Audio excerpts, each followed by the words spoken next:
حبايب قلبي عاملين ايه؟ يا رب تكونوا بخير وفي احسن حال. هنعمل النهارده اجمل ملوخيه ناشفه في الدنيا بجد، بطريقه سهله جدا جدا جدا كمان.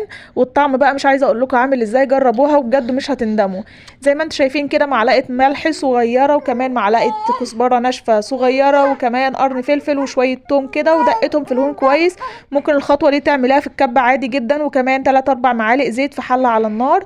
ونزلت بقى بالفلفل والثوم بتاعي كده، واديتهم تشويحه. مش عايزه اقول لك الريحه عامله ازاي، بجد تحفه جدا. كان عندي مرقه فراخ زودتها زي ما انت شايفه كده. انا هعمل طبق بس، ومش مش عايزه اكتر يعني. ايه يعني جنب الاكل كده. وبعد كده اول ما الشوربه بتاعتي غلت، نزلت بالملوخيه وهي غلوه واحده ونزلتها. ويلا بقى كلي احلى ملوخيه بالف هنا وشفا. ويلا لو واصله معايا لحد هنا يا ريت تصلي على النبي. ولو مش مشتركه في قناتي يا ريت تشتركي علشان يوصلك مني كل جديد. والسلام عليكم ورحمه الله وبركاته. اشوفكم في فيديو تاني جديد. باي باي.